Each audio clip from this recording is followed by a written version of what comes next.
He said, "Oh shit." Oh shit. They're My gonna know them. Fuck. okay. Well, we're gonna have to redo the whole thing. Yeah. So like, I just realized my mic was kind of half unplugged. Oh, So buddy. yeah, no. So it didn't I, pick it up on I thought OBS. you knew that. That's why I didn't say anything. Yeah, me too. Thought it was Yeah. just part of your technical problems you knew of. Yeah. No, OBS just didn't pick up on it. So you were probably hearing audio from like my headphones, right? Yeah, you basically sounded Yeah. like what I sound like on a regular basis. Do I sound better now?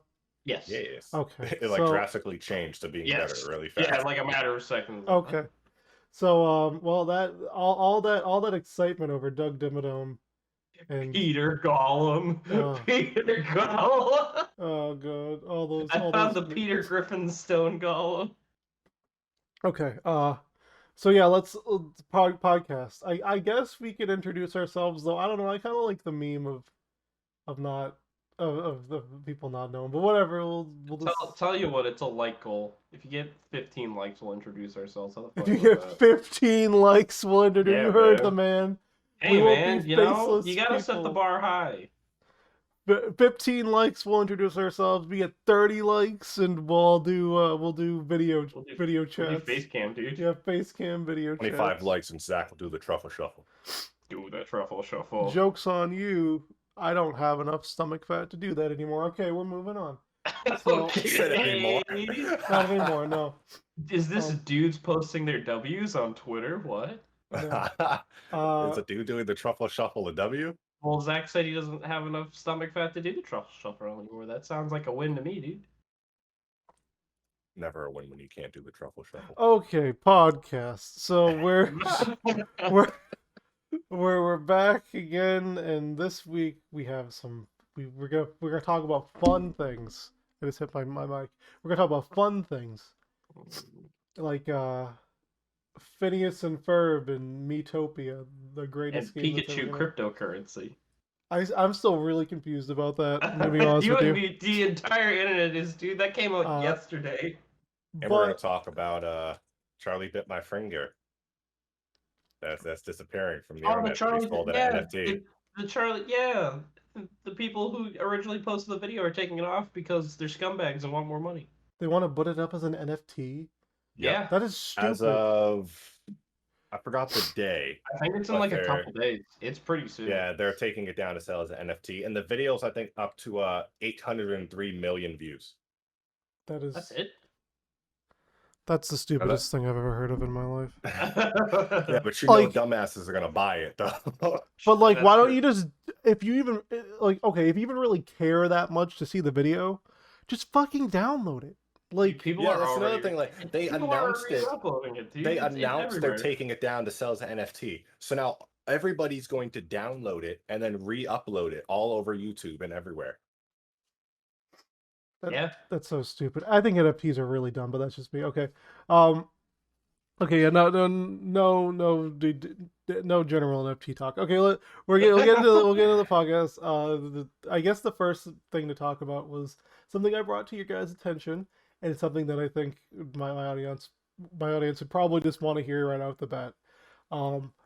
And that's, I've realized very quickly that on May 29th, we will be entering the 1-year anniversary of the greatest video game ever released, Xenoblade Chronicles Definitive Edition.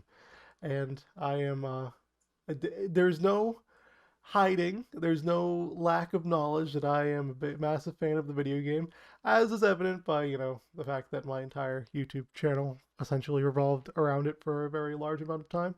And it feels weird that it's been a year coming up now that it came out, because like it was easily my most anticipated game last year, even though it was just a re-release of an old game. But it's still really fresh in my mind in a weird way, like it doesn't feel like it's been a year. It feels like it's been a lot sooner than that. I've been meaning to go back and play it too, because I like the game a lot. It's a Me great too, dude. video I game. actually really want to go back and play that game. It was such a good game. It's such a great game. That's what I'm It's so enjoyable.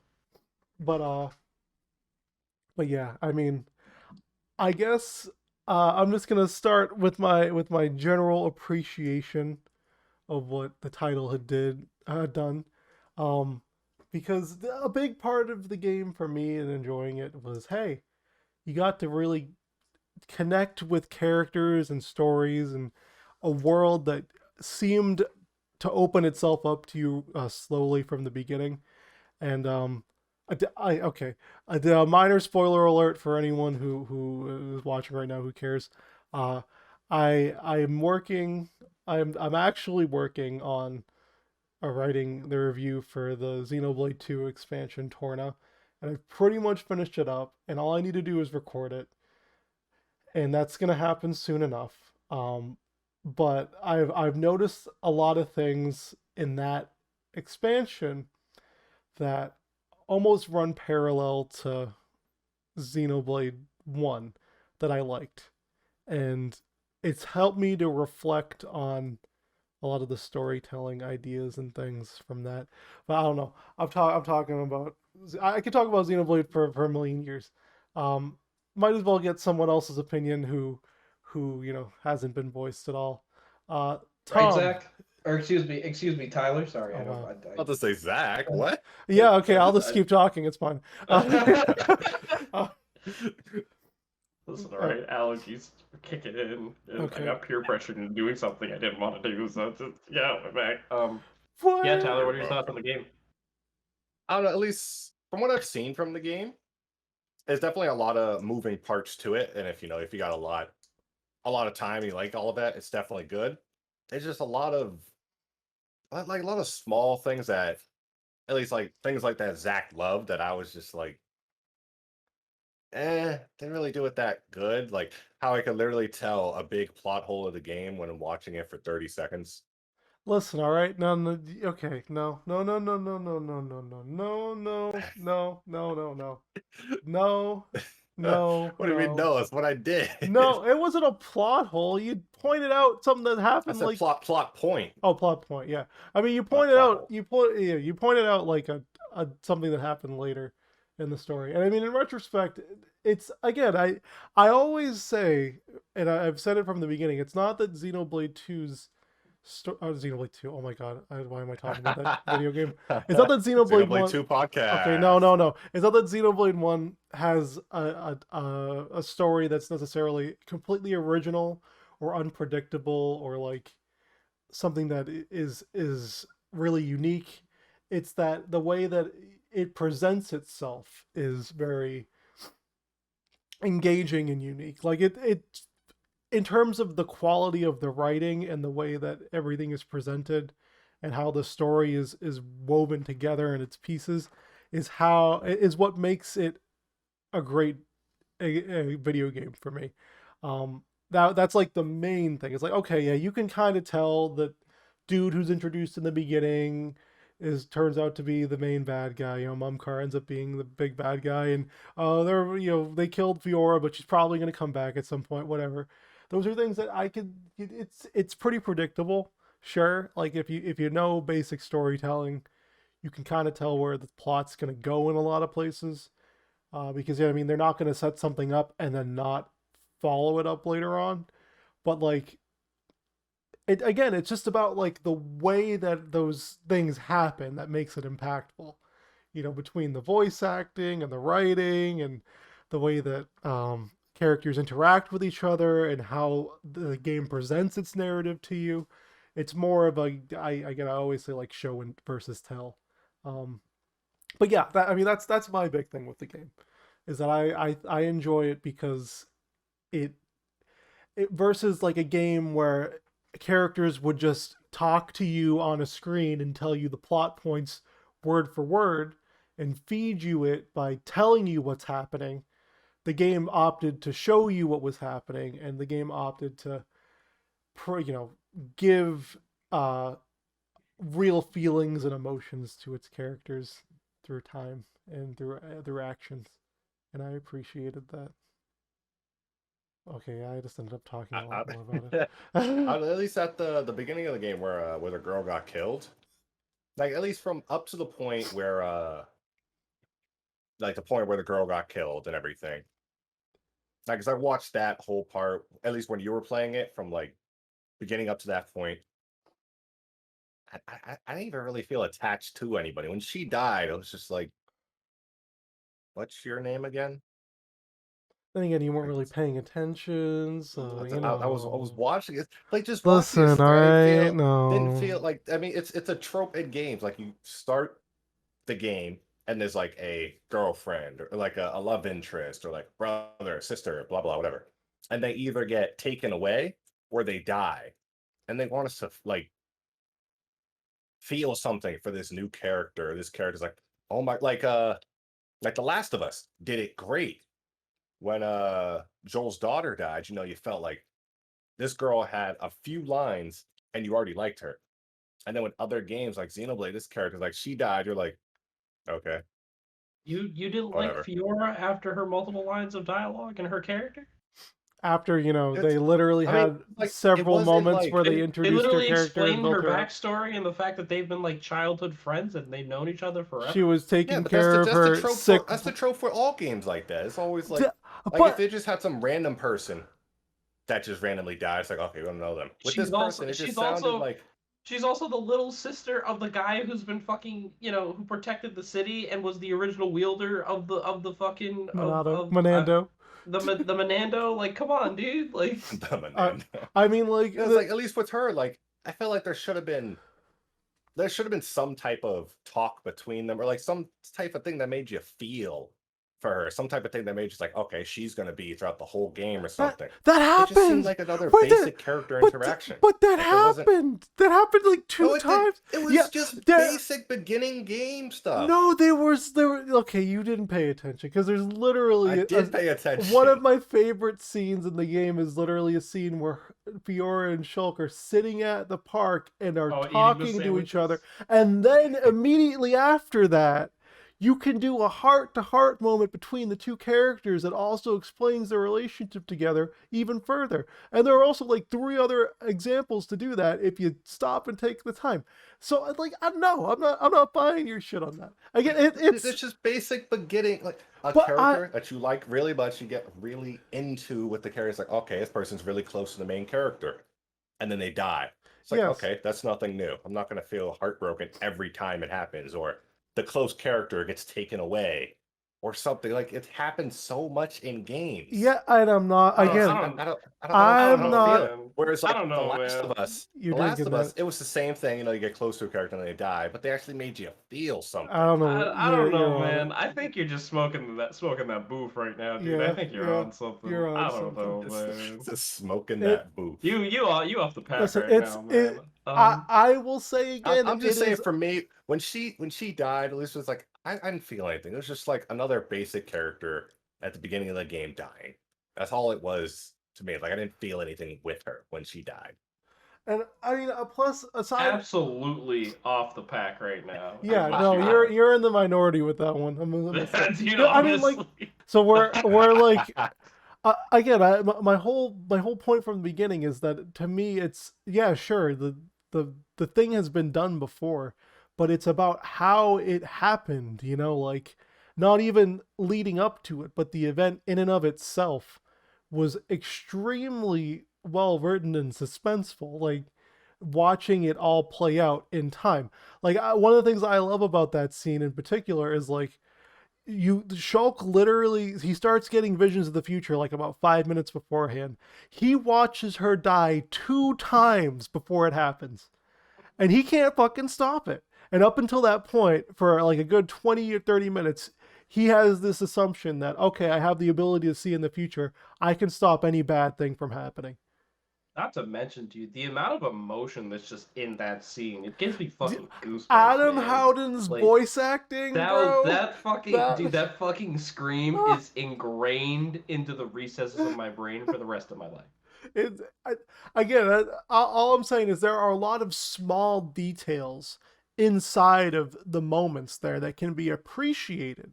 That I think if you really sat down and paid attention to those tiny, tiny, At again, least with a game tiny like details, tiny a game like details. Xenoblade, like the whole like you deal one damage to some enemies, I think like human enemies, whatever. Like at least at the beginning of the game when that starts happening, it just annoys the shit out of me. Like Wait, what? to Oh, give, wait, what do you mean exactly? like when you have the Menando Yeah. and you start hitting some enemies and it does 1 or 0 or whatever until you topple them and then you Oh, do full well, damage. no. So that's different. So what you mean is no, Those no. There. I So know that's like with that sword. no. I know So there's a reason for the that. so no. That's not. So you have it backwards, and it's not entirely right. So the Mechon enemies are only damaged by the Monado. So you need to use the Monado to hit them, and other people's weapons can't hit them unless you topple. So, or you can use an art that comes with the Monado called Enchant to give other characters the ability to hit them for pretty much like 40 seconds to a minute. That's And that whole thing. Like, if I'm fighting an enemy, and if I don't have enchant, I can only hit him. Everyone else is missing, doing one, like whatever. It's like that just gets annoying. Or you use your teammates that have that can do ether damage. I mean that works too. Yeah, but I mean That's like just a that's lot of like extra. Like you're fighting an enemy that you can't do anything with. You're Shulk. Like okay, I can't do a damn thing until he's like toppled, until he's whatever. That's just like I know it's like I well, know it's different for a game. You know, you get that different feel. To me, it's just I it's mean like you're just dragging on a battle. You're just making no, extra because things. You're making extra parts to the game that don't need to be there. no, Like because the game gives you so many tools to be able to handle it that it never actually becomes a problem. Like, and even then, like, okay, so for example, the first time you really fight Mechon in the game is during the invasion on Colony 9, and that's at the very beginning of the game.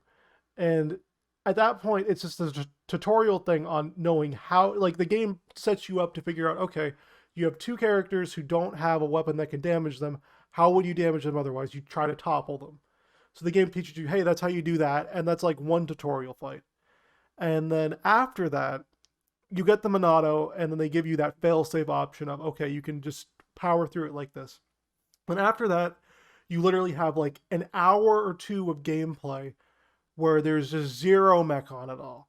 And then the game starts whittling in Mechon slowly. Like it starts putting them into the fights very slowly after you get through Gower Plain. That's more than 2 hours. It's like 3 or 4 hours in the game after that point. But then you also get other abilities that assist you in doing things like that. So, like for example, by the time you start coming into Mechon again, you'll have your healer in the party, Charla, and Shulk will get an ability called Battle Soul. And what Battle Soul will do is it will fill his gauge that gives him the ability to use enchant, but takes away like a fraction of his health. So you do that, you have your healer heal you, you enchant the party, and you use it to fight the Mechon. And it's literally that easy. Like, and I mean, they say that easy. It took you like 10 minutes to explain all that. but I took me 10 minutes to explain how to get. No, I took me 20 seconds to explain. You get Battle Soul, Tyler, and then Tyler. you Another press. thing is like Tyler, if Tyler. you're Shulk and you're fighting someone that the Monado doesn't work on, you gotta wait till he topples. Why doesn't Shulk just carry a normal sword? You trying to trigger everyone who watches my videos right now? Tyler. You knew what this was. But that's this very, is like that's very there's true. just so many different things that could like not just like oh Shulk can only carry one sword. No, he can't. No, he can't really. I see the things the small people carry in that game. Well, no, but why They would have he carry? ridiculous strength. Why would he could have carry? carried a normal sword along with the Monado. Why would he carry anything other than the Monado, though? Because it can't hurt some things. No, that's not how it works. What? There's literally nothing in the game that the when you're Monado can't literally hurt. hitting some things, No, you can't deal damage with it. No, that's no. Tyler, I think you played the wrong game. Yeah, dude. you played the wrong video game. on the internet. Because that's dude. You not. played the wrong game. Yeah, no. The in the cutscenes, it shows that the Monado can't hurt people, but in fact, it's a deliberate plot point in the game. There is never a moment where you fight another person. So they literally put in a plot point in the game. It can't hurt people, and in the entire game, you never fight it to fight people. Yes, that's because what was the point of putting it in? Okay, you want to know the point of putting it in? I can explain. I'm explaining it. I'm explaining it right now. The main reason why they included that plot point was actually one of the most clever fucking things in the game. So the main villain, Zanza, wanted to use Shulk's body as a vessel in order to take over the whole fucking universe, pretty much. So he made his weapon, the Monado, work so that it cannot harm him and the materials he has created from. He created the Homs, which is the human race in that game, on his image based on his DNA. So he made it so that, hey, this thing can't hurt me. So if somehow the vessel that I am currently fighting does not have the ability to hurt me, then as a result, I can take over the world. Even beyond that, there's another plot point too. So the faced Mechon are infused with human bodies. We already know about this because of the Fiora death thing. She ends up being a faced Mechon. So that's how the leader of Mechonis, Egil, used the ability to create, essentially Frankenstein robot monsters from the Homs into faced Mechon in order so that they couldn't be harmed by the Monado. Those are the enemies I think you're thinking of that don't get hit by the Monado, and you have to topple them. Those are only bosses, though. Keep that in mind. And you only need to ever fight one that you have to legitimately beat. That's Zord, before you get the ability to literally just wipe out any faced Mechon. And even then, that fight's fucking easy. Especially a definitive edition, that fight's fucking a joke. But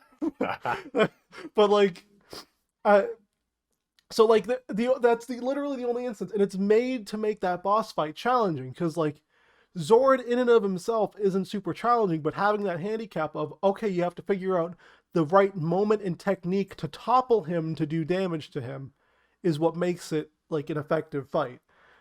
You literally only do it for that one fight, because Metal Face is optional. And then after Zord, you don't fight a single fucking Mechon that you have to beat, face Mechon that you have to beat again, until Shulk goes to Prison Island and gets the ability to hurt face Mechon. So that's the whole point. So don't hit me with that, why did they introduce that plot point if you don't ever fight your human character? It's because the fucking story actually makes sense. That actually makes sense. Let's bring it. He can see the future and then can't do anything about it. Yes. Okay. That's okay. No. We're going in. No, I am defending my favorite game of all time right now. All right. Okay. If he can see the future. Yes. And then if you can see the future where Fiora died. Yes. He saw what he was doing. Yes. Saw the future and then did the exact same thing. So listen. It's don't you see the big plot when he sees the future and then does it anyway? No. And then later on in the game sees the future. Changes a little thing. No. Changes. Wow, cool. No. So see the future and does the same thing. This thing about seeing the future. If you do the same thing, the same shit's gonna happen. I'm taking this bait. A little thing. I'm taking this bait right now so hard. Okay. You really listen. are, dude. Listen. Listen. So right the now. big thing with Shulk and seeing the future, right, is who he gets his ability to see the future from? The main villain of the video game, the god of the video game, Zanza, the one who gave him the powers and wants to use him as a vessel. It is deliberately shown to you at multiple points throughout the video game that Zanza only shows Shulk what he wants to show him to manipulate him. So at random moments of the game, you'll just notice, oh my god, why is Shulk seeing these visions of him stabbing Metal Face? Why is he just randomly seeing this vision of Prison Island out of nowhere? Why is he seeing this random vision of X, Y, or Z thing happening? It's because Zanza is showing Shulk what he wants him to see in order to fuel his essentially his anger, his ambition to move in the direction that he wants him to go. He showed him Fiora's death before it was too late for him to act. He let him watch it happen while he couldn't do anything about it. Versus he gives him this false sense of confidence that, okay, he can change the future whenever he wants to. And then later on, he gives him visions way further ahead in the future of Prison Island and him stabbing Metal Face. He only shows him those two things.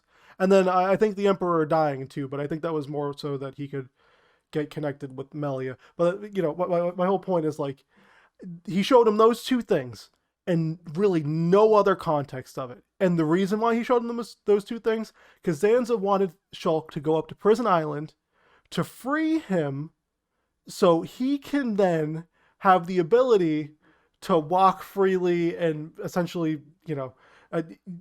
use essentially free his body or his spirit from Prison Island, so Zanza as a being and the entire Bionis could awaken again. So he used those two specific things to make Shulk angry as fuck because he's like, okay, this motherfucker killed my girlfriend. I want to fucking murder him. So he showed him awakening the true form of the Monado 2, I think is what it's canonically called. Yeah. Freeing Zanza from the shackles, and then subsequently dealing damage to Metalface. So the whole time Shulk's like, okay, I want my revenge on Metalface. How do I do this? I can't hurt him normally. Oh, well, I'm seeing me freeing this big fucking Titan thing from shackles in some gigantic, island,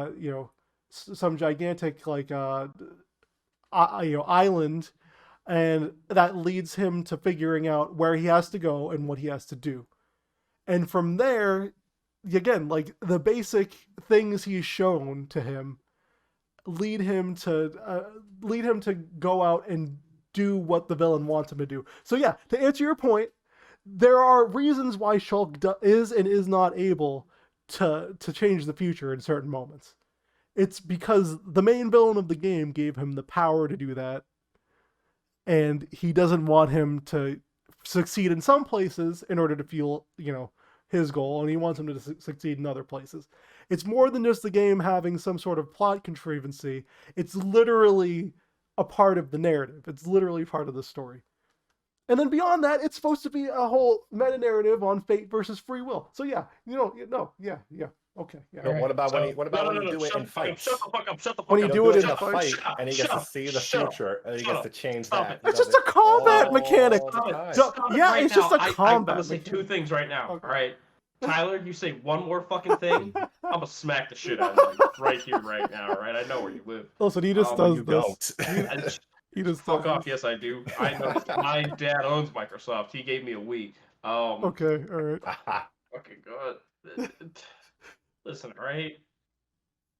Also, I'd just like to note that the 1 year anniversary of this game is it came out on the day that all COVID mandates are being lifted from the state. Whoop, whoop. Oh, that's amazing. Yeah, big quinky. Oh yeah, that's true. Not Massachusetts, because they like to make us suffer a little bit. No, Massachusetts is the 29th. Yeah, the 29th. They moved it to the 29th. That's literally the day. Yeah, the 29th is when mask mandates and everything, and things are going back to normal. And I think we're actually going to start having like venues and stuff reopen too. Yeah, and everything's opening 100% May 29th. But what were we going to say? Yeah. Listen, I could pee outside now. Yeah, I mean, if you want to get caught by the police on duty, sure. Listen, man. I played this game once. Fully through. I played it once. Yes. I adore this game. This game is fucking phenomenal. Yes. The attachment I grew to these characters in such a short amount of time. This was the last video game I cried playing. And before that, it was... Persona? Spider-Man. No, I hot take, I've never played Spider-Man. I didn't cry playing Persona. Oh, you didn't? Was it Kingdom Hearts? It's not the same. Huh? Was it Kingdom Hearts 2? No, I didn't cry during that. Maybe when it was 3 because it was so bad. Yeah, honestly, it was just so fucking bad. I might have cried when I was a kid to like the goofy death scene because I was like 10 or some shit. But listen, man. Also, you should really put like a big spoiler disclaimer at the beginning. Oh of no! this. Anyone? The game's been out for a year. There's no spoiler. The game's been out for 11 years, bro. The community's passionate about this shit. It's fun. I'll put a spoiler disclaimer, but in any case, I think if anyone who watches this at this point cares to hear my opinions about the game a year later, they're gonna click on a video that clearly has something. It's like, oh, Xenoblade anniversary. It's like, oh, they spoiled it for me. No shit. We're talking about the anniversary of a video game. Being the guest on this channel that revolves around Xenoblade content. That's like saying, guess who won the Super Bowl, and then you watch it and they tell you it's like spoilers. No, you fucking idiot. You know what you clicked all right, on. stop. All right, we're gonna stop that. Listen, I'm just saying, from the guy who's a guest on this channel, I'm just respecting the community. That's all. Wait, you're a guest? I mean, this isn't my channel. I have my own channel. You should subscribe. I don't put out content. He doesn't put out content. I've been telling him to put out content. He doesn't do it. Don't know. Don't worry. First I'm video just saying, is Xenoblade isn't my type of game. That's That's what I'll fair. say. It's just not my type Yeah, of that's game. obvious. Because y'all know that I like to nitpick with shit. I like to pull games. Like some of my favorite games, I can tear them apart. You like easy. to? Okay, listen. Anyone on the internet will tell you I am the king of nitpicking. All right, bro. Anyone who I read your comments. I argued with people in your comments. Anyone who watches my Xenoblade Chronicles 2 review knows I love to nitpick shit. But you know what? You're nitpicking shit that's not there. That's all I'm saying. You're nitpicking shit that's not there. I nitpick shit that is there. Listen, okay, if the game's just not for you, that's cool. I get it. Especially now that we're getting older and jaded, I feel it. Because, like, a lot of fucking big JRPGs that people are like, this is amazing, you should play this. I can't fucking get into anymore, dude. It's way too much of a time sink for me. And my squirrel-ass brain does just not just have... I don't have the mental capacity to fucking dive into some shit sometimes. Because You just gotta get that nut off sometime. especially since, like, right now, like, I'm struggling to, like, figure out, okay, I'm sitting here with like 20 unopened video games I could play, but oh, you know what, I really want to buy the Mass Effect trilogy and play Mass Effects 1 through 3 all over again for the 30th fucking time. Like, it's literally just me turning into a boomer very slowly. So I get it, dude. You know, I understand. Sometimes we just want things that are a little easier for us to process. They get our endorphins rushing through our brain. We don't have to fucking sit there and marinate with it, you know. Or is it something that we can do to pass the time? Easier to process. We all play Kingdom Hearts. You know how difficult that is. Easier to process, you know. But my whole point is, like, yeah, if it's not for you, I fully get it. Because, like, especially being introduced to a game like that now, where, you know, maybe you just grew up with something else instead as an alternative, it might be. Well, it's like, and another thing is, like, a lot of people who like hype up like games, movies, like even like anime stuff like that. When people hype it up and everything, it's like, it's great, it's this, it's got this, and then I see it, it's like, I'm expecting this game to be, you know, gives the you greatest from the beginning. And then I guess if that's not for you, the expectations aren't fully met. No, I get it. Well, it's like, not because, like, I know, like, a game, very few games start out just phenomenal, but the way that some people talk about some games or movies or shows, they make it seem like every second is great. Which, in fairness, is not going to make someone that's talking great about their game, and then they'll say, "Oh, this game is great, but this thing and this thing and this thing and this thing and this thing sucks." Like, there's a build up to it. It's just my expectations are higher, and then when they're there, it's just like, it's not as high as you say it is. And if I do get around to playing it, then it's just, I'm not having the same feeling. Yeah. That at least for me. So I'm thinking, I'm like, either it's like this game isn't as good as they think it is, or it's just not my game, or I'm missing something.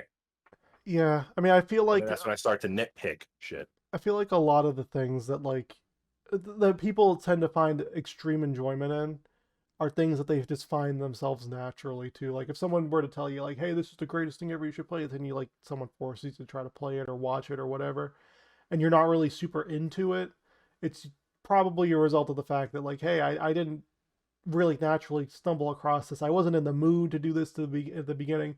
Someone just kind of recommended this to me, and, you know, I trusted that person's opinion, but maybe, you know, like, because, you know, some days you're in the mood to play one thing. Some days I'm in the mood to play Monster Hunter. Some days I'm in the mood to play, I don't know, some fucking other random game that we have when we play Overwatch or something. Sometimes I'm in the mood to play a single player game. Sometimes I'm in the mood to just stare at my PlayStation screen and not do anything, because I don't want to stare at Twitter and watch them annihilate everything I've ever thought is true. Yeah, pretty much.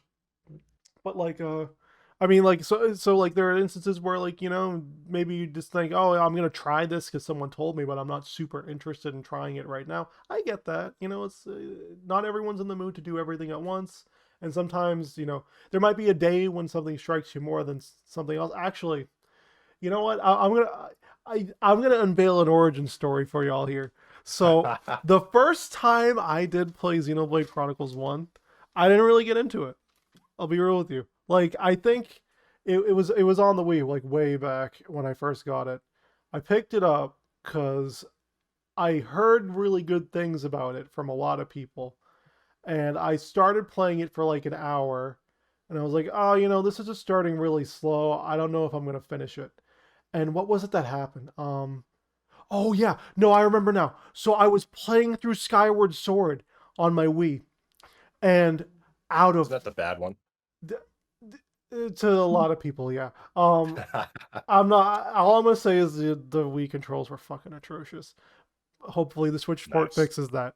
But yeah. So the Skyward Sword, I was playing that, and I remember vividly the game crashed when I was doing a side quest in one of the cloud one of the sky areas, like where I think it's like Link accidentally breaks some dude's restaurant and then has to play songs in the bar in order to pay off his debt or some shit, and that's how you get like a heart piece. And I was playing it, and my game fucking crashed, and the disc got corrupted, and I was just sitting there like, fuck this, dude. And like at the time, I didn't have anything to play on my PlayStation 3. Like I was sick of fucking Call of Duty. I had played through Borderlands like 80 billion times, and Borderlands 2 at the time as well. And I was like, okay, what the fuck am I gonna do now? It's in the middle of fucking, I think it was like July, um, and I don't have anything to play. And I just was like, I'll pick up Xenoblade again. And I played it, and that's when I got really fucking into it.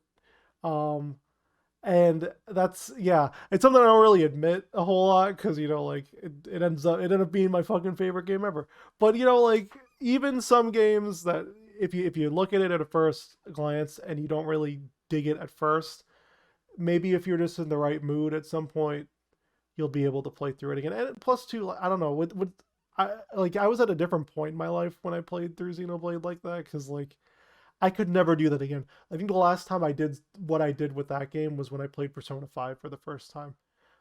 Like I had so much time on my hands to just binge that game for days. Like that was the last time I was able to, because like I can't do that anymore. Like with Xenoblade 1, when I played through that shit, I was like, okay, I'm gonna literally play 9 hours straight. All I'm gonna do is I'm gonna fucking stock up on food in my room. I'm just gonna fucking play it, go to sleep, wake up, play it, go to sleep, wake up. Do that for 4 or 5 days until I beat the fucking game. Literally never see sunlight or do anything. And I did that with Persona 5, and I don't think I could ever fucking do that again because I have to be an adult now. But like and with a big JRPG like that too, I don't know. I'm just not gonna have any opportunities to do that with a game that's like 50, 60, 100 hours. I don't think again in my life because I just don't have that time anymore. And with a game like that too, it's a really huge experience. It's hard to justify piecemealing it and like, okay, I'm gonna play it like 1 hour a day, 2 hours a day, because at some point you feel like you're just not making progress, right? And you feel like you're just stifled, and you're like, well, why am I playing this if it feels more like a chore than it does I'm getting into something if I only can spend an hour a day on it. And I'll be real with you too. That's kind of one of the things that was holding me back from finishing Persona Strikers too.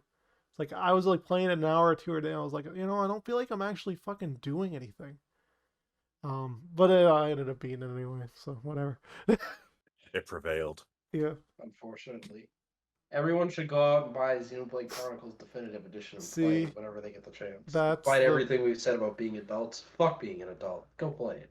Yeah, just quit your job, sit around, and play Xenoblade for a week straight. I wouldn't do that. And then just go back to your job. They'll understand. Yeah, pretty much. Let me have COVID. That's a free 2 weeks. That's not an excuse anymore. Yeah, no, not anymore. It is until the 29th. 23rd, whatever that is. 29th. Yeah, okay. That was that was a lot longer than I expected that fucking conversation to go. Okay, well, I guess we can move on to a new topic, something that hopefully will take a little bit less time to figure out. Miitopia. All right. This is going to be the sleeper hit of the fucking summer, boys. I'm telling you. This video game, I am I am unusually excited for this game, and there's really only one reason for it. It's the fucking me maker, dude. The me creators. I don't know what people are doing. I don't know how they're putting so much time into this and making me characters that are quite literally the epitome of the things that they're ripped from. Like how well they're able to just pull characters in with the limited tools that they have, but it's insane to me. I don't know. I'm at a loss for words with some of them. Like these Mii's, brilliant. D- Doug Dimmadome me, dude. The freaking I Phineas. Phineas. I've seen Dude, I've Handsome seen Squidward. so many Will Smith ones, dude. It's fucking. There's so many. I saw a Conker from Conker's Bad Fur Day that actually looks really good. Oh, Thomas the Tank Engine, dude. Oh, I've I seen those. Yeah. Thomas the Tank Dude, like, Engine one. how? How? Yeah, How do people do it, and why? it's through many, many, many hours, and probably with some skills in like Photoshop or something that carries God damn over. it! I just found another Will Smith one on Twitter. Son of a bitch. Mhm. It's I don't know. But I mean the game itself, aside from that, always had like an interesting edge to it, but it came out at a really weird time that I don't think it really hit the audience it wanted to, because if you guys remember, there were two big things that came up before Miitopia revolving around Mii's. There was Miitomo, which was the Switch, oh no, the phone app where Gods, dude. you remember that? I remember Oh, that. of course, That dude. was a Where you could customize the shit out of your character, give them these demonic voices, and they would spend time with people. yes. Oh god, dude. It was a funny thing for like 4 months.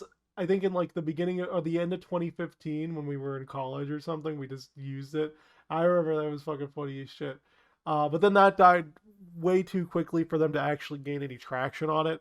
And then like a year later, Miitopia came out, and I don't think people were as interested because it just I think the gimmick had run out. And before that, they released a game called Tamagotchi Life, which was like it was another 3DS game where it was pretty much like The Sims with me characters, where you can get all your like me's in a house together, and they could do like activities with you, and it was kind of just like they were pets, but they're also like interacting with each other like Sims were. But it also had like no depth to it at all. Like I don't know, that game died real quick because you did like the same 8 or 9 things with your Mii's, and sure, it was funny a little bit, but then it kind of just got tiresome after. But I never checked out Miitopia when it came out on the 3DS like in 2016 because it just seemed like I don't know, it seems just really what's the term I'm looking for? Um, Childish. no, it seemed like the Juvenile. yeah, juvenile is a good word. That's actually a really good word. It seemed like it was being a little too much in certain places and not enough in others. And plus it was a JRPG on the 3DS. Like I don't know, I don't feel like that's something I really want. I don't want to get carpal tunnel. That's all I'm gonna say. I really don't want to get carpal tunnel, especially when I was like 22. I don't want to get carpal tunnel then. But now that this is on the Switch, and you got these amazing Mii's that people can make, and the whole idea is, hey, you can steal. There's a villain stealing people's faces, and the faces are attached to random wacky characters and bodies. It just seems really interesting. I guess is the best word to put it. Like it seems like there's a lot of opportunities to immerse yourself in this fanfic game of extremely ridiculous proportions that I don't think was there before. How do you do this shit, man? Like, how do you? That's what Like, I'm saying. how? That I'm straight up mad dogging the fucking Kazuma Kiryu over here on my fucking screen. Just like he was ripped out of the game and put in a Miitopia. Like, yeah. the fuck, dude? I mean, The demons that are gonna come from that game. Oh, the dude, they're already out. yeah. They're I already don't, I out don't there. know if you've searched the Reddit, dude, but there are like so many funny instances of like I don't know, the main villain was like the Dark Lord, and I've seen like Troll Face Dark Lord, I've seen DDD Dark Lord, and it looks really good. Like it looks insanely good. I Um see the Twerky. Twerky, yeah. And I don't know, it was I'm just all I'm gonna say is that the big thing with Miitopia right now is that it's made in Mii's interesting again, and I really hope either in future titles or old titles they can somehow implement this Mii making system that's in Miitopia for customizable, Mii creations in the future because like I don't know, I would actually enjoy playing as Mii's a lot more in Smash Brothers, for example, if they would look as good as they do in Miitopia, like something like that. Or I guess we'll move on to like Shin Megami Tensei Nocturne. That's coming out, right? That's the game. Yeah, You sounded it's coming so. out. You sounded so. Demon Pokemans. Stop. That's You, what you I always called it. That's what I will always call it. sounded That's so fair. unhappy about that one. I've looked at the reviews for the game and I've looked up some gameplay of it. Man, it, I like they did nothing to improve the clunkiness or the UI, and it just looks awkward. Yeah, I mean, I feel like that's going to be a lot of the charm to people's playing it in the original state that it was in before. It's got Um, like a retro feel to it. Like Yeah, for those who like the original, this one's literally as close to it as you could get. like the most common thing I've seen from a lot of people is just like if you don't like JRPGs or you don't like Shin Megami Tensei, you're not gonna enjoy this game. That's just how it is. Like I get that. That's fine. Yeah, it's cool. It's just a better looking version of Nocturne. mhm. Yeah, I mean, I think a lot of the thing that draws people to Nocturne is how difficult it is, and maybe them kind of introducing a lot of quality of life changes and ways to fix that. I don't know. Maybe the developers would think that takes away from the charm of it, but I'd have to play it myself to formulate a full opinion on like all the mechanics and everything. I know they're adding in new difficulties, right? I believe they are. Yeah, there's like Yeah, a hardest and an easiest difficulty. yeah. So I mean, I'm sure there's going to be something that makes the game a bit different, maybe simpler or whatever, or more difficult to keep people engaged if it's their first time or if they're playing it for like the eighth time or something. But I think one of the things I'm going to appreciate about when it comes out is like it's going to show me how far the Shin Megami Tensei series and by extension the Persona series has gone in crafting and fine tuning its gameplay from that entry. Because oh my god, there's so much bullshit in Nocturne, dude. So much That, bullshit. so Listen, that's playing Nocturne as a kid, literally had no idea what the hell to do. I got the gist of it pretty much. I still had no idea what to do. It was so much to that game. Going back so playing it now that I'm older and smarter, I want to see if I was really that stupid as a kid or if it was just that game. No, it was that so game. So the main thing is they've changed nothing. That's the thing. That's the main like complaint that people have. There's no change. There's no change in the gameplay loop, how the game feels. There's no change in it. The Yeah. game is still the same. It is the exact same as it was back in 2003. It just has a fresh coat of paint. That's it. I mean, I guess that's. I mean, I'm think I'm gonna wait a little. Like, I'm not gonna pick it up day one. I think I might wait a little bit to at least get it, and I'll probably hear what you guys have to say about it. But I'm interested. It's just I don't really want to buy another game I'm gonna play for like 4 hours and then not finish. Like, I liked Persona, played that for a while, got bored, stopped playing it forever. When I really got bored, I think I started playing Monster Hunter and then couldn't go back, so I was never in the mood. The bane of every game's first playthrough. And Monster Hunter. Yeah, it really is, dude. I It really is. mean, I can't disagree with that. Monster Hunter has ruined a lot of games. I Like go back to how that, they can't go back. Listen, all I'm saying is after I played The Last of Us Part 2, I'm like probably a 13th of the way through the game. Save file gets corrupted and the game stops. Like, hey, your save file's corrupted. Go fuck yourself. You know what I'm gonna do? I'm gonna go back to playing Monster Hunter. I'm not gonna play that game. When all fails, go back to Monster Hunter. Yep, pretty much. Okay, so we can move on to Tom. So you mentioned there's a few topics that I Oh, wasn't aware of. oh. I don't know which one you want to talk about first. So I'm gonna let you guys decide because so there's Overwatch 2. We finally got more shit about Overwatch 2. Mhm. Not a release date, but we got a bunch of Overwatch 2 information. They've changed a lot. They changed the format of the game, how it's gonna play a little bit. Yeah, I Introduced saw a that. bunch of new maps, new game modes. I mean, a bunch of character mechanics have changed. It looks like Overwatch, but with a new coat of paint on it. Mhm. So you know, My boy I'm Torbjorn looks excited for it, I clean. guess. Uh, uh, Tor- it looks like Overwatch 1, but really, really fast and sped up. They Torbjorn definitely looks nice. did you watch? Nah.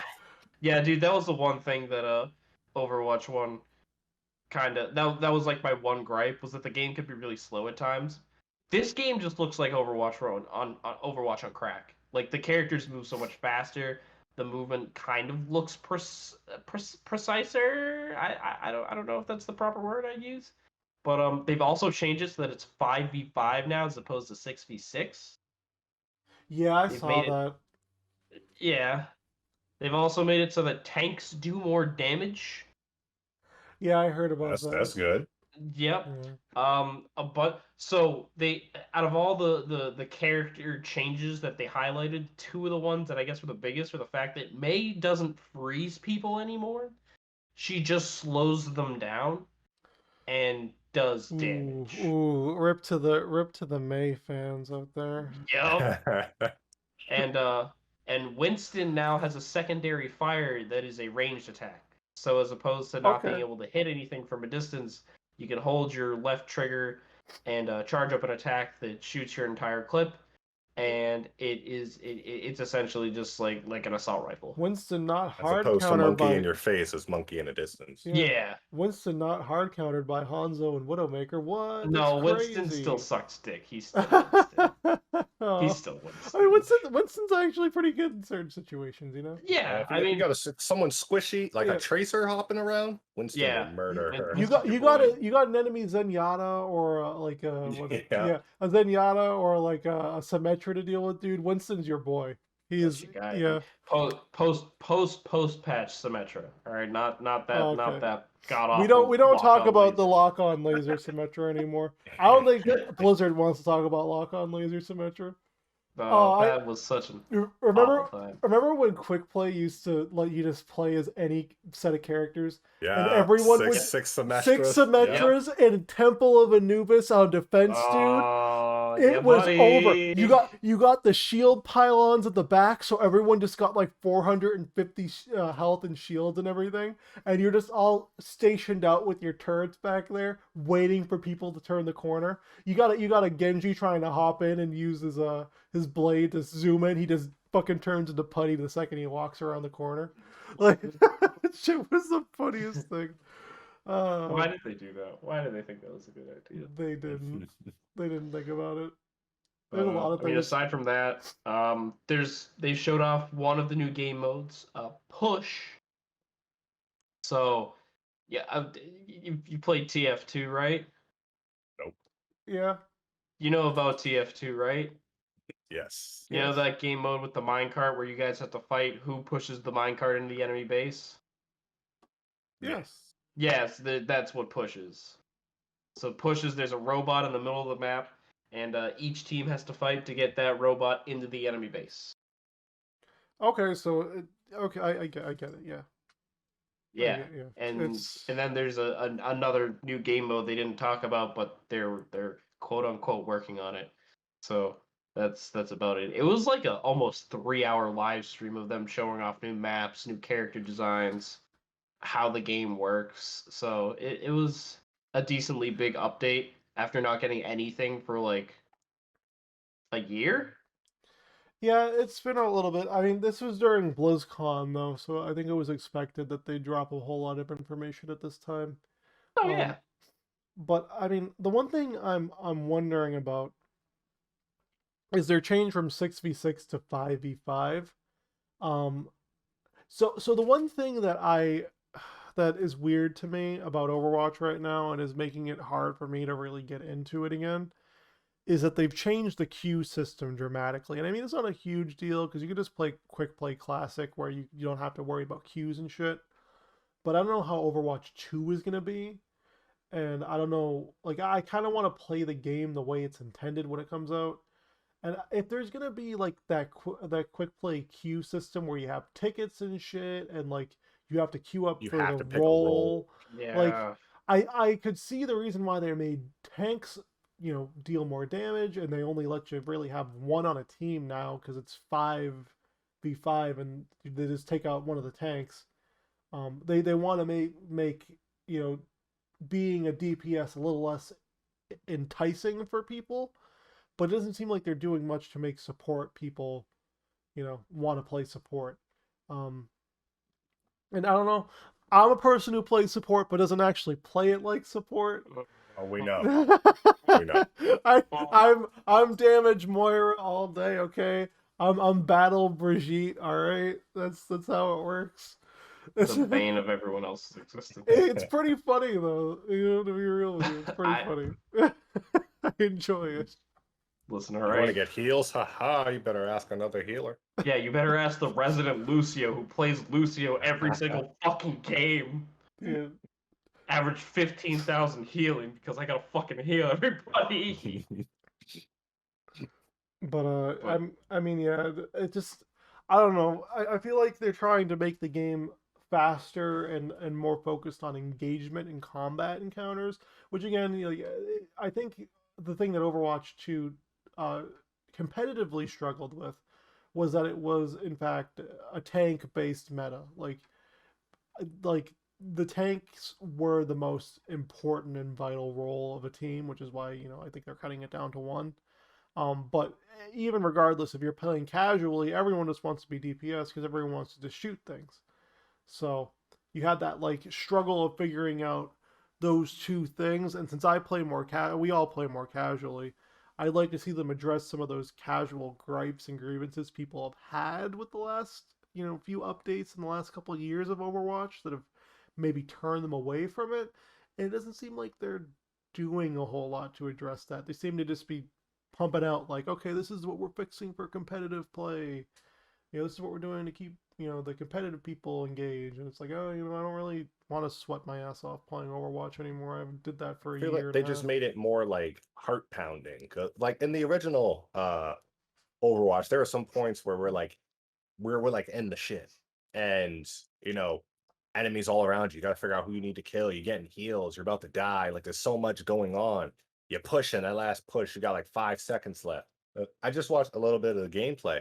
Like you guys said, it is faster, but I get the feeling it's going to be more like faster, more heart racing, more more sweat going on to keep you in the games. Like, oh my god, that felt so much like, and it's not even over. Like it feels like it's more of that, but it feels like a lot of that's just gonna get like after the first. Let's say you play on each map like 5 times or whatever. Then it's just gonna get back to the normal feel of Overwatch. Like, and especially if we have to wait with that queue system. Like Oh I just yeah, get dude. myself it's like feel like it's just gonna be like, of course we're gonna play the game an obscene amount, but it's gonna feel it's just gonna get very familiar very fast Yeah. because it doesn't look like they changed a lot from the characters. Like they're just still the same characters. Like you make it a whole new game, Overwatch 2. Why do all the characters have like all the same, well, most of the characters have the same abilities and Well, stuff? I Like mean at they least give them like something a little bit new. They want to Like, combine the two games still, right? Like they still want to make it so that Overwatch 1 and 2 are cross-play compatible. And that Overwatch 2 essentially has a PvE option for people in like a couple new game modes. I'm pretty sure that's what they said initially, 'cause right? I'm not yeah, crazy. because I know they said that a while ago. I just didn't know if they were still doing it. I think they're Yeah, I still have no doing it. fucking Yeah, idea. They didn't really address that. I think they're still doing it. I think they're still like making it so that if you have Overwatch 1, you can play with people who have Overwatch 2 and vice versa. Um, as long Like as you're just if they playing do that, do you PvP. have to have Overwatch 2 to play on the new maps and get the new I would outfits and stuff? I would And new assume, right? characters. Yeah, I would assume, right? Because it's like how it worked with the Call of Duty map packs and shit. Yeah. So like I'm assuming like okay, if you want to play with people on Overwatch 1, you're limited to all that shit you had in Overwatch 1. Maybe like the new characters will be introduced in updates to Overwatch 1 or something, but like I was like, am I gonna have to, like, if I already have Overwatch 1, can I just buy an update to Overwatch 1 so I don't have to have two separate Overwatch games on my like account or whatever? They're uh not two separate, so I don't have to delete Overwatch 1 to download Overwatch 2 rather than just buy an update that just updates Overwatch 1 or just turns it into Overwatch 2. Where if you got it on disc, like, I how are they going to do that? I could see them just releasing a big fucking patch the day that Overwatch 2 comes out for Overwatch 1 that essentially like makes all the things that are necessary for the two games to be compatible possible. Because they're so similar gameplay wise and mechanics wise that like I could see Overwatch 2 being just like a brand new season of Overwatch, like just a mega patch. Like, okay, they force people to be 5v5 and they change it. Like, cause from what I can imagine, they probably are working with the same code and the same everything with Overwatch 2 that they were with 1. And they're just making it prettier and you know, making it run a little faster. So if they could just retroactively work with what they had before and touch it up a bit, then I don't see why they couldn't, you know, make the It's two probably going to be games work separate together. queues as well too, I because was gonna are say, are Yeah. are they changing Overwatch 1 to do 5v5s, or is I that strictly Overwatch 2? I don't know. It Five really. 5v5 could be the new quick play, and then they'll have quick play classic B6. I feel like they would have touched on that though. Yeah, like I kind of like if you got Overwatch 2, your normal thing, Overwatch 2, 5v5, but there'll be like in Overwatch 2, there'll be a classic Overwatch 1, and that's when you match up with Overwatch 1 people. Because if you want to play on like new maps in Overwatch 2, you want to, see some new stuff and everything. And then you're queued up, and then you're queued up with people who are playing the original Overwatch. It's like I mean, I could see that getting annoying really fast. Like, they're probably gonna do a thing of new maps only or Overwatch 2 content only, and then like the extra game modes would be like Overwatch 1 maps, blah blah, all that, like 6v6. I would hope at least. Yeah. I don't. I, I Goddamn don't. Blizzard. Yeah, they address these little things that I mean, in all fairness, I like hearing that the gameplay is going to be a little bit not revamped, but it's going to be a little bit more aggressive. They're going to change it somewhat to give it some discernibility from 1 and 2. You know, they're going to change the PvP, how that works, but not like that doesn't answer our big questions as to what's the deal with this game? How is this going to connect with the previous game? When are we getting this game? What else can we expect besides it looks like the exact same game with new maps and a few Like, new characters? if the only thing they're gonna bring over is like, oh yeah, if you have Overwatch 2, you can integrate it with Overwatch 1, but just the outfits, just the emotes, just like stuff like that. But you have to play Overwatch 1 and connect your accounts or whatever. Like, that'll be just the stupidest fucking thing. Like, Like, we need to know oh, how they're going. Like you said, we need to know how you're doing it. That's what we really want to know. like to be honest, it just looks like one big mega update they could have applied to Yeah. Overwatch 1. Yes. Because the game doesn't physically, it doesn't look different. Gameplay wise, it looks different, but physically, the game looks the exact same as Overwatch 1. Like, So, like, it's literally all they did was make it faster and update some characters and new maps. Like that's Call of Duty map packs. That's exactly what it looks like. Oh, if this game gets Call of Duty, I'm gonna be so pissed. Oh, I'm gonna be so pissed. Overwatch gets the Fortnite treatment. It gets the Cold War treatment, dude. God fucking damn it. Broken guns and no anti-cheat. Can we Oh, get nice. can we get Blame Truth to talk about this game too? No, it's fine. Like I don't know, dude. It's weird. Maybe Jeff Kaplan is jumping ship for a reason. Maybe he realizes that was the He is iceberg gone. coming ahead. That's true. I keep forgetting we don't have Papa Jeff Kaplan anymore. I mean, he was still on the live stream, I'm pretty sure, but he's just not gonna be. Yeah, he's leaving like very soon, I think. Yeah. I didn't watch the whole live stream. I only watched like the 20-minute gameplay segment. Have you guys seen the anniversary event that's happening with Overwatch 1 right now too? I've seen some of No. the details. Yeah, I don't know if you've seen any of the new skins because I loaded up on Monday and saw them, and I was like, oh wow, this is really nice looking. A lot of the skins and stuff. I think you would appreciate them if you saw them. I saw at least the I saw the who was it? The Sombra, and I've seen the Junkrat skin. That's all I've seen. There's I've seen the Sombra one. there's with Cat Girl Baptiste with an afro, dude. Oh yeah, I've seen that too. Yeah, There's I've seen that one. there's Moira with she's like pretty much Poison Ivy. Uh, there's Gladiator Doomfist. That one's pretty good. Yeah. And then like that event has like literally every single skin that you could purchase or have available to you before, and any other event is now available now. So if you have any Really? if you have any coins sitting around and you want to buy some skins, then fucking go ahead, log on to Overwatch and buy them. Well, shit. I don't think I do. Oh, oh. I bought 80s hair metal Zarya, dude. It was great.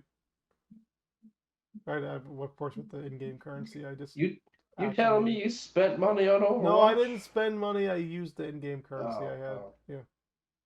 Should have clarified that. Sorry, whenever I hear bot, I just assume that means with real world money. No. I should have just said gotten.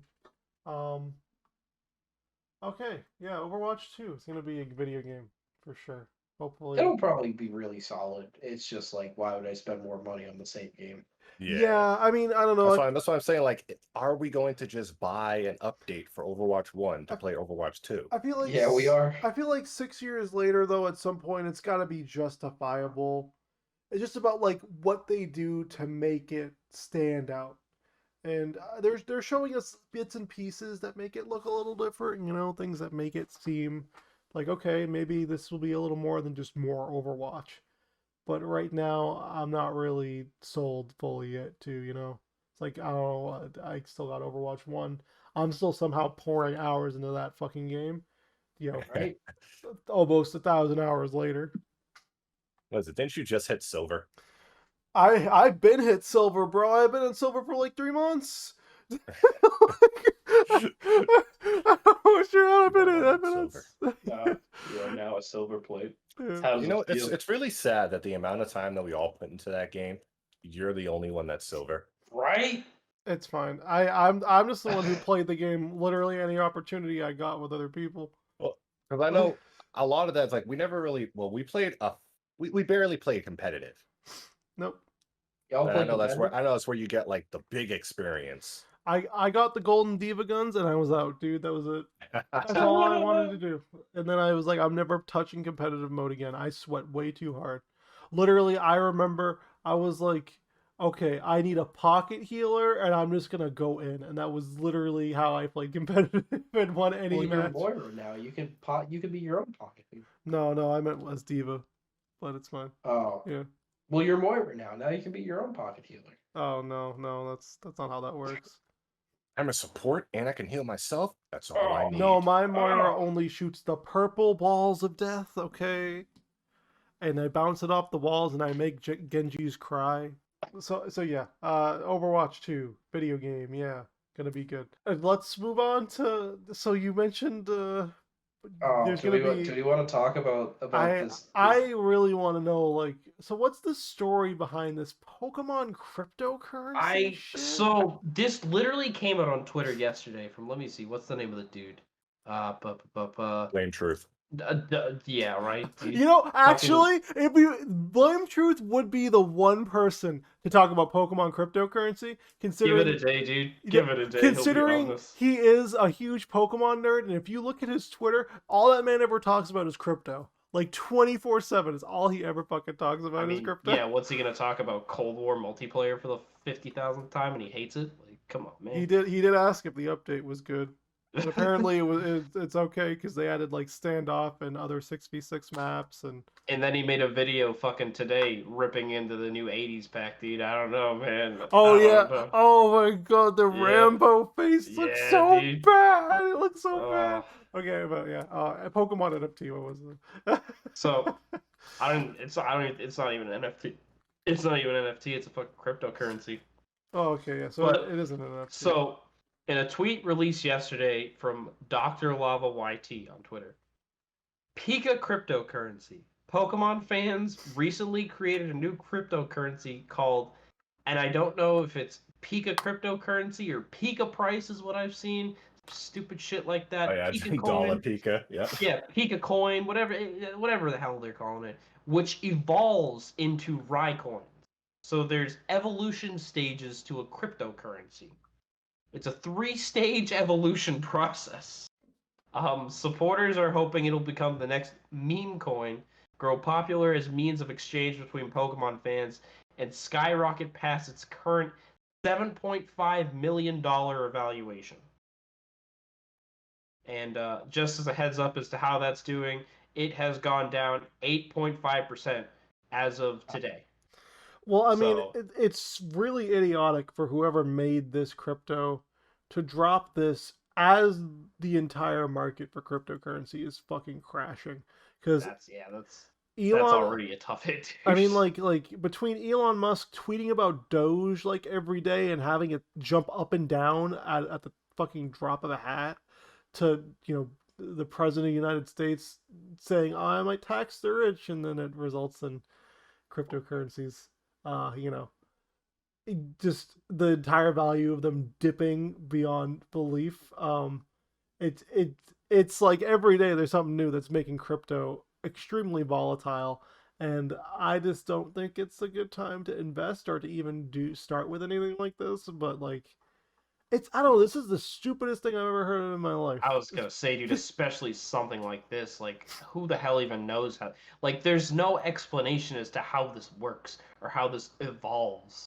Like, there's a very basic description as to what happens from, each. There's a 25% Pika burn from Yes, dude. from Pika coin to Thunder coin. So it goes Pika, Thunder, and Rai is how it's the evolution process of the So coin. Don't forget the 20% Thunderburn. Oh yeah, that comes between Thunder and Rai though. That's later. You don't gotta worry about that. So I think what makes it's funny too because it's combining the worst aspects of Pokemon into a cryptocurrency. Because based on the description, it's a randomly generated chance for you to get upgraded cryptocurrency. It's RN fucking G. How can you do that? I don't listen. So like you can read books on stock markets and selling stocks and understanding how short selling works and how actually investing money works, and which markets would be good to jump on because this is a direction that the world's going in. Maybe in the future we're going to go toward electric vehicles.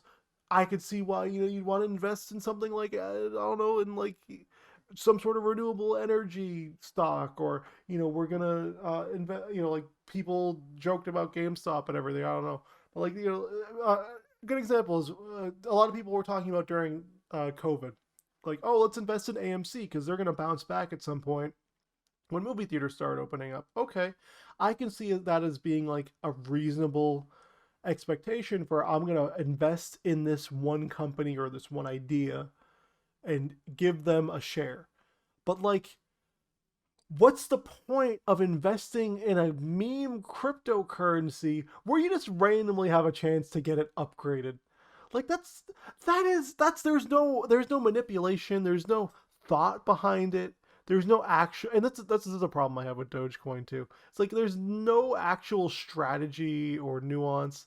It's literally just putting your hat in the ring and being like, "This is some random thing. Oh, let's do it. Let's see if I have a chance. I'm gonna play the lottery with it." It's like it just seems really idiotic. Like if you're going to actually invest in stocks, if you're going to actually invest in cryptocurrency, invest in things that make sense, that are Sense. actually going to have Yeah. value and actually have some predictability and some market value.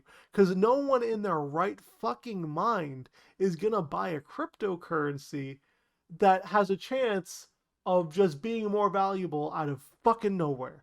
Like, like no one's going to buy a cryptocurrency that is probably going to be taken down because of copyright laws, or the Yeah, so I was about Nintendo to say, like, ninjas are going to. Nintendo, especially with like Pokemon or Mario or anything, they are on that shit to take it Oh, down, especially if they didn't do it, because this was oh, made by fans.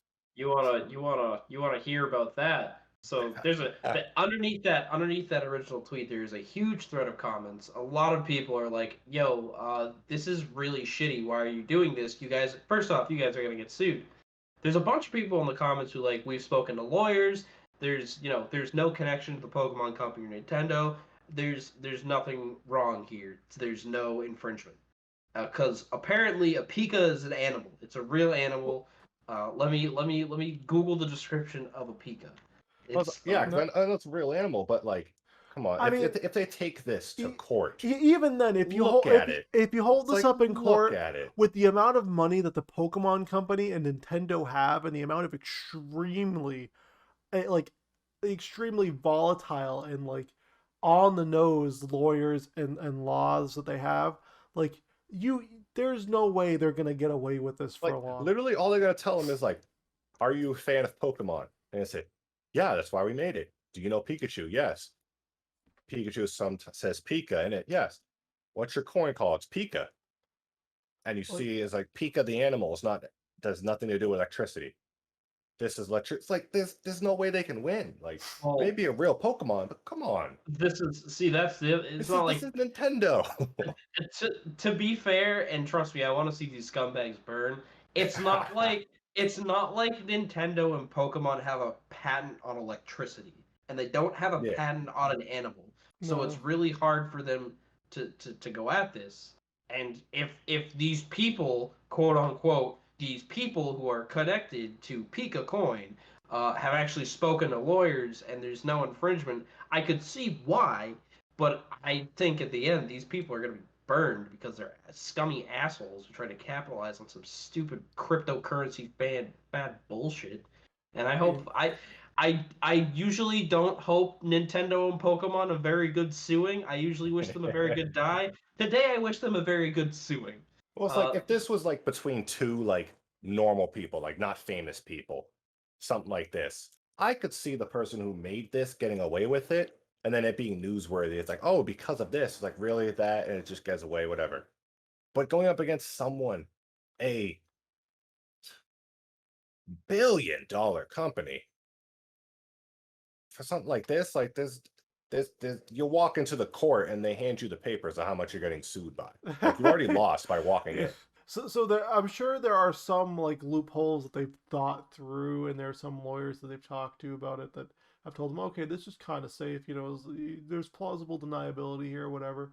But like it completely ignores the context of this because it's obvious what they are trying to do, and any connection that this has to Nintendo and the Pokemon company in terms of like if this ever gains traction and people start to assume that Nintendo is the one making this cryptocurrency, then you bet your ass Nintendo is going to be like, no, we're not dealing with this. Like, I think that will be like probably the main attacking point of this is like, hey, you're copying our brand.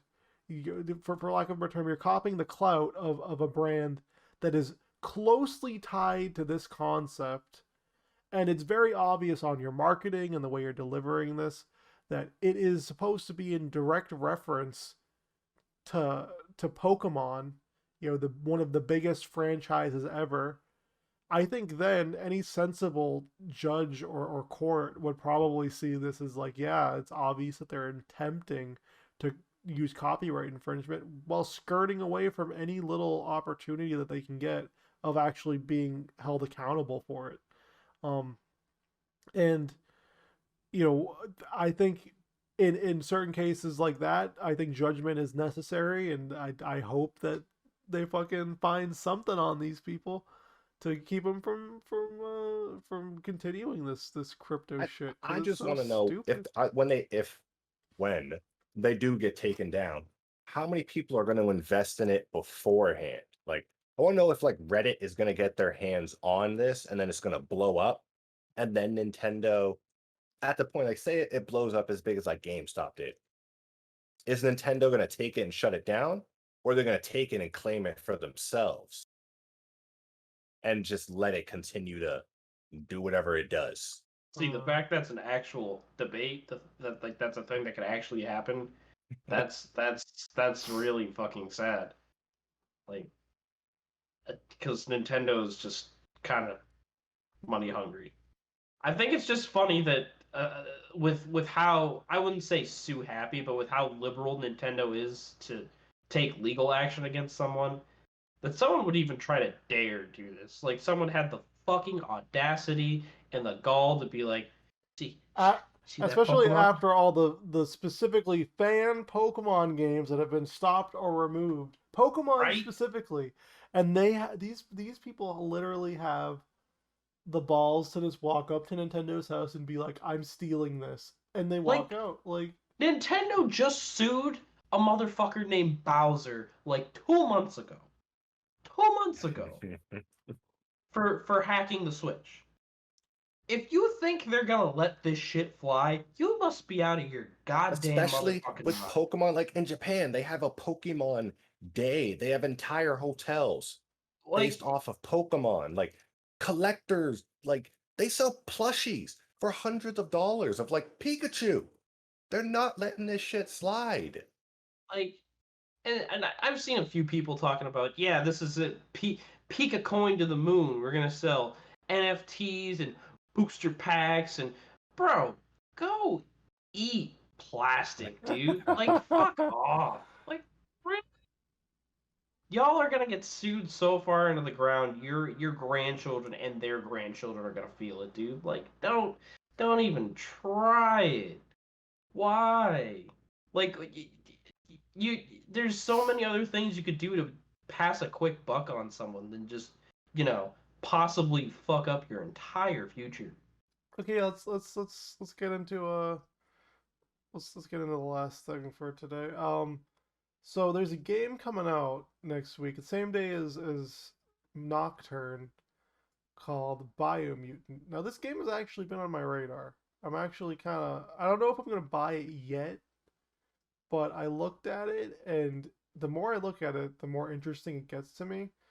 See, the one thing that bugs me about it, but I think it works in a way. I don't know. I have to like actually have it in front of me to to gauge whether or not I like it or not. It's weird. Is its entire art style. Like the game has this bloom effect at its edges at all times that just makes it look like it's a camera blur happening in the world like at all times. And I kind of like it because it gives the world this feeling of intimacy almost, like you're focusing in on your character, even though it's a big open world game. Okay, I should probably explain what the fucking game is, right? In case you guys don't know. Um, Yeah. so I mean, I'm still trying to figure it out myself, but Biomutant's kind of like a game. It's an open world action combat game. I think the biggest comparison we can make for a recent game that came out is something like, it's like kind of like Immortals, um, in a similar sense. It's got that like open sandbox world. We can go around and do things, but it follows a kind of linear-ish story where you create a character that I think escapes from some sort of facility, and you want to go around this world and try to like, I guess, essentially cleanse it. I think that's the premise. I'm probably off a little bit. I've only seen some marketing surrounding the game, but from what I've seen, it looks interesting. The combat kind of reminds me of like God of War, or Devil May Cry a little bit in some ways. And the game itself has a lot going for it. Like the character creator is really in depth, and the game itself just looks like it has a lot to offer. I just don't know if it's going to really set itself apart as just like another big open world game to make it something that is a must buy, uh, or what it's going to do gameplay wise to keep you engaged in that open world. I don't know. Have you guys seen anything on it? Do you have anything of note? I watched like the 6 minute trailer today, and I kind of got a feel of what it's like. A comparison I'd give it honestly would kind of be Fallout almost, with how deep the like the customization is for a lot of it. It's this big open world game, and you have these factions you get to choose from, and decide whether to help them. I mean, the combat's obviously very different. It's a mixture of a lot of games. It's a mixture of like a DMC game, like a Devil May Cry game, or like an Arkham game. Even I saw from the combat, but you have this very Breath of the Wild, open, explore exploration aspect. Makes those like these weird mutations. Like it's definitely a mixture of a lot of genres, and it seems visually it's very enticing. But Mhm. I would definitely need a little bit more of an in-depth look at this game before I'm gonna spend money on this. Yeah, I could see that for sure. Like, Ta- from what I've seen, like at least in the like I know I saw one of the 6 minute trailers. Like there was a lot of just like there's a lot of different abilities. There's a lot you can do. Like you could have like a melee character, gun character, telekinesis, electricity. Like I got a lot of like control vibes yeah, from it, at least like floating around, like picking up rocks from the ground, throwing them, like electricity just shooting out. You can fly around, use guns. It looks interesting. Like definitely a lot to it. It's like at least with the gameplay for it, it's like I kind of got like a small, like at least when they're using the guns, like a Ratchet and Clank type vibe. yeah, I could see that too. That's another one I was thinking Which of. like it's I mean I like Ratchet and Clank, but like with this, like Ratchet and Clank was like a straight up shooter. Like you had your wrench for like melee, but at least this game's melee looks kind of clunky. Like it doesn't look put together as such. At least from like the trailers, like it doesn't look like it's supposed to be a straight melee game. But I'm not sold on it. I'm not gonna get it right when it comes out.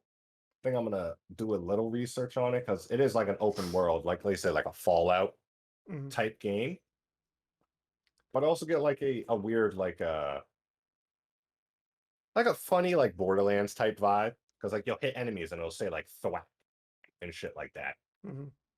So I'm pretty sure this game's gonna have like funny moments, like weird side missions, like stuff like that, which will keep it like entertaining. But I don't know. I'm not sold on it just yet. Yeah, I could definitely see that. No, like the game still has a lot to do to prove itself, especially since it's essentially the new kid on the block right now. Like there's a it it's a brand new IP with a whole lot of like this mesh of ideas, kind of and game genres almost mixed into one. So you don't know how well it's gonna go, especially since it's pretty much by a studio and a dev team that people aren't really super familiar with yet too. So I'm hoping that it ends up being really fun. I'm hoping that it's a good game. But I don't know. It's something that it interests me at the very least. It looks like something that I've never seen before, Yeah. and that's keeping my interest for sure. It's I don't know. It's very rare that a game stands out to me, especially if it's a new IP like this. So it's just something to keep an eye out for when it releases on Like Tuesday. it looks like this game definitely has a lot going on. I just don't want it to be too much going on. Yeah, Hmm. yeah, I Because got there's a you. certain point where some games it's like Skyrim had a lot going on. There's a lot you can get, a lot of different things. But they did it they did it right. They did it good. Like Fallout, like the Fallout games had a lot going on. They did it right. This game has a lot going on. I just don't know if they did it right. Like, I don't know if they gave you too much or gave you too much options. Like, I just Yeah. hope they did the too like a lot going on. They did it a right way, not just like, hey, there's so much you can do, and all of it is available to you super easy, or you could just there's no actual like class setup. You could just do this, or hey, you have this electric build. Now we gave you this melee weapon, which is kind of cool. Now switch to that. Like, I don't know if it's like a Mass Effect style, not style, class type one, class type game, or if you can switch halfway through the game, or if you can just equip anything and make your own builds like Skyrim. Like, Hmm. I need to know more of that. I just don't want them to shove too much in and expect people to just say, this game has a lot. I like it. It Yeah. definitely looks like it can be overwhelming, especially the way they Hmm. advertise. They even advertise it as, yeah, this is a lot of different games put together. Like you have the combat of a Devil May Cry, but you have the open world of a Breath of the Wild. You have the customization of blah blah blah blah blah blah. And if it all comes together really nicely, the game's it can end up being great, obviously. But it can also end up being very overwhelming, giving too much choice, too much agency to the player, with no direction and all this, you go from customization of one game to 1 second, you go into these big fight sequences that are like that's like Spider-Man. You go back to exploration and customization and all this crap that's like Breath of the Wild. It can really mess up the gameplay loop, and it can mess up a lot of stuff like that for people, and it can be distracting. Yeah. I'm hoping that it doesn't turn out to do that thing that Resident Evil Village almost did too, right? Where um where They just try a lot of it things, but they stretches don't do it itself like, too thin, right? It tries to do all these different things, but none of them really feel satisfying or good. Like a jack of all trades can be nice if it's jack of all trades, but all those trades are still explored enough to feel all right. Like I'm getting my money's worth. It feels worth it to do this. But then like you might have a situation where you're like you're playing through the game and you're like, okay, it's doing like a shooting style, like as you mentioned before, like, oh, maybe the melee combat isn't good, but like melee combat's a part of the game that's pretty substantial. Or maybe the puzzle solving isn't good, but okay, there's puzzles like every 30 minutes or something. Like it's like stuff like that you gotta hope, okay, I hope that they do it well, because it seems like with them doing so much that if one thing falls apart, then the whole thing is just gonna feel like, okay, well, I'd much rather be doing this part of the game than this part of the game. Like I don't know, like or if they're gonna have like enemies that you have to do specific things against, like mhm. this enemy you have to use electric, or like this enemy's super weak to electric, or this enemy you have to melee them, or this enemy you have to shoot them. So you have to use different things, or if it's just you can go through the game doing the same thing. Yeah, I don't know. Again, the game itself overall is just like it it interests me because it's Yes, different, yeah. but it's still got a lot to prove. And hopefully, when the reviews come out and gameplay impressions and everything come out, people have a lot of good things to say about it. But so far, it's showing up. It's weird because this game has been like, I'm pretty sure this game has been pushed back so many times, right? Like I think this was announced like 3 or 4 years ago. Something like that. It was Yeah. It was at the latest 2019. I think it was like announced in 2016 or 2017. I don't even remember. But I remember just seeing this game sitting around for a really long time. I'm like, okay, when is it gonna come out? And so I remember working at GameStop and having that in the back on the upcoming games Okay, for yeah, it's years. Like okay. that was All right. that was up there for a while. Yeah.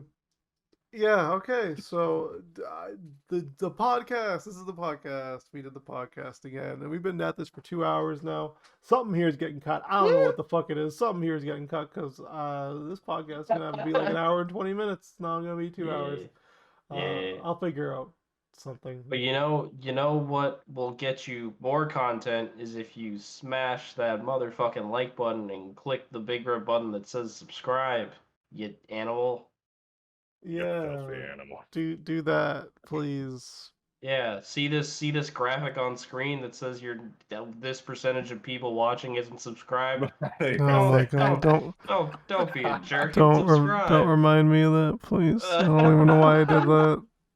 And just remember, you're gonna have to put up pictures of all of those me's that we were talking about. I'm gonna do it. Don't worry. I just have to. I'm probably gonna end up editing this video on my day off on Tuesday. And And you can even just use a panel of 4 me's. You don't have to go. Yeah. Shit. Yeah.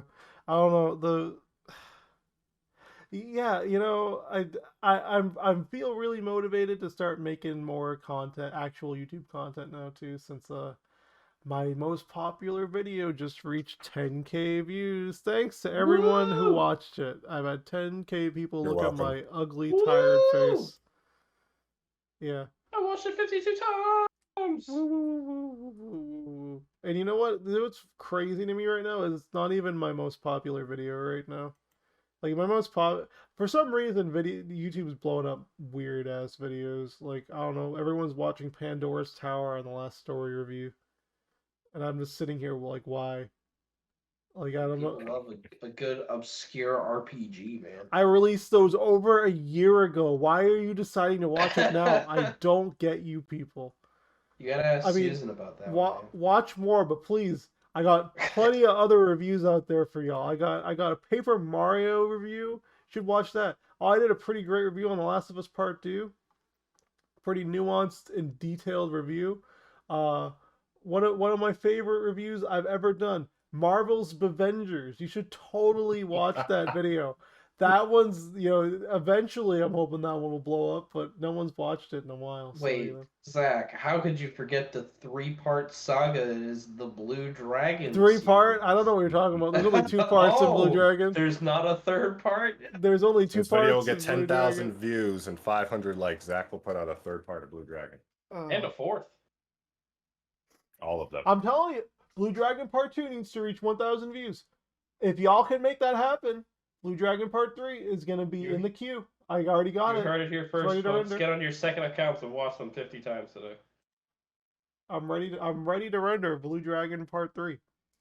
You just got to get Part 2 to 1,000 views. What's it at now?